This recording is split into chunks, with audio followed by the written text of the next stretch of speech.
So to begin, we will remove the nozzle from the old light. So I have this tamper-proof screwdriver. Undo the 2 screws.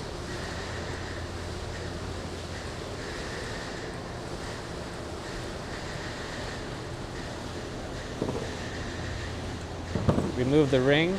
You might want to use a tool to get it off. And remove the nozzle. Next, you'll want to loosen the clamps that hold the light onto the slab hanger. So there are 2 Allen screws. If you loosen them, the light will be released.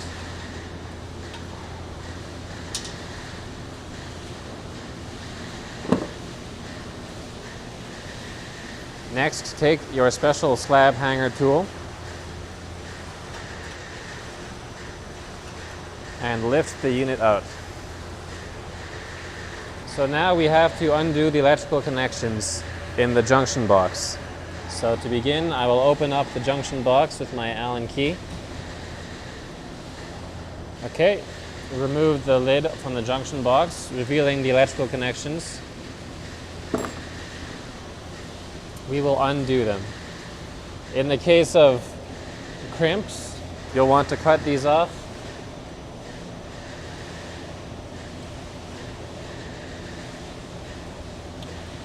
In the case of morettes,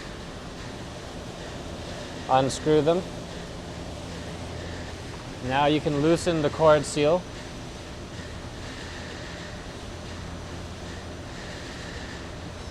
And remove the cable from the junction box.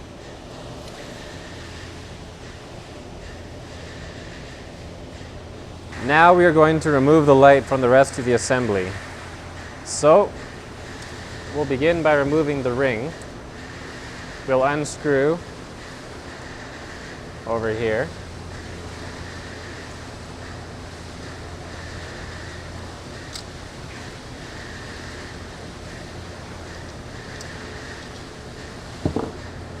And over here.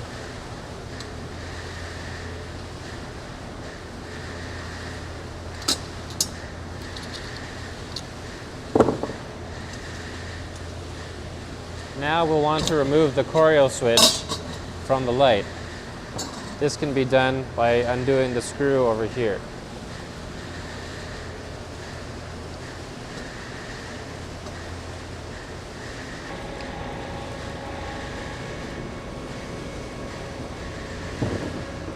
Now the choreo switch should easily slide off the nozzle, like so, and the ring should come off the light, and you can ease it off the cord. So now we're going to put our replacement light on the assembly. So I've weaved the cord through the ring. Now I'll put the light into place and attach our 2 Allen screws.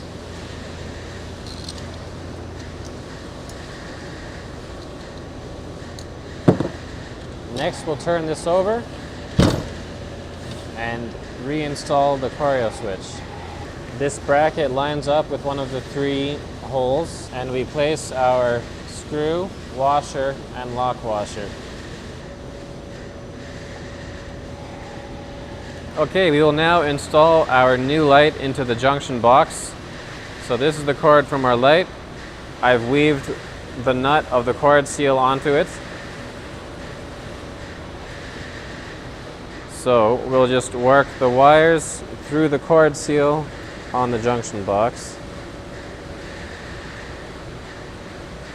Push the cable in until the jacket has fully entered the junction box. Tighten the cord seal nut onto the cord seal.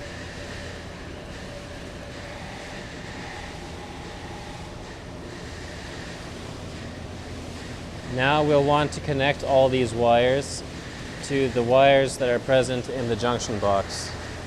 So as always, I'll begin with ground. That's our yellow and green wire.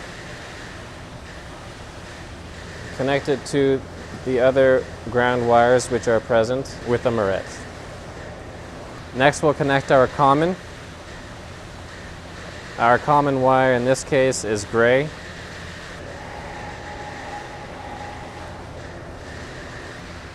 Now we'll connect our live wires, 12 or 24 volts DC. That will be our brown wire on our light.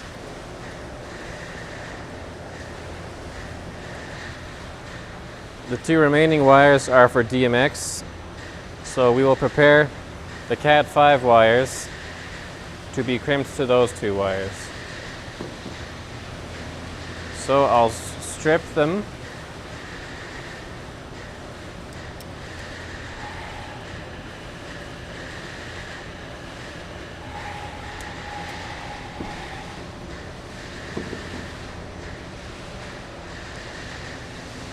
And then prepare them to be crimped.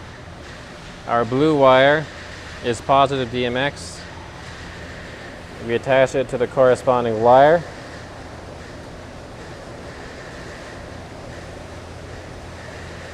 Twist them together and place a crimp, and then crimp them together.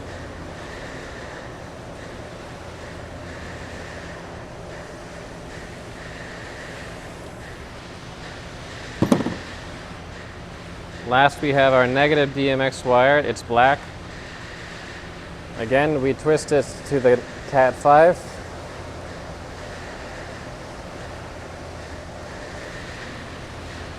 And place a crimp over top.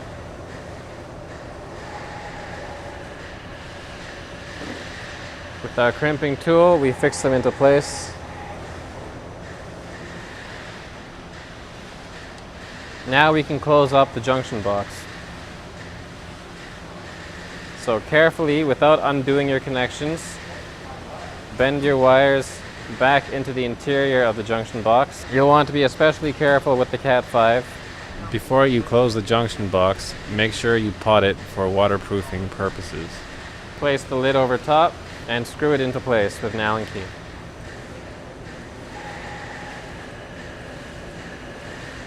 You're now ready to place the assembly back within the niche. You'll notice there's a fitting in the bottom of the niche which will fit up with the bottom of the choreo switch to feed it water. In other situations, there may be a hose you need to attach to the bottom of the choreo switch. Now is the time to make that attachment. So, this is our entire assembly. Make sure the clamps are out of the way. You'll want the wing to be near the light so it doesn't impede its entrance into the niche. Make sure it's properly oriented and smoothly drop it in.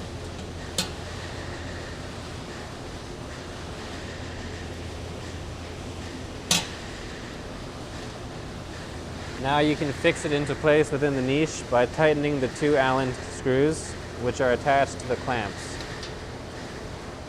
It is now in place. Last, we'll put the nozzle back onto the entire assembly. Here's the nozzle. This is the retaining ring. Our tamper-proof screws.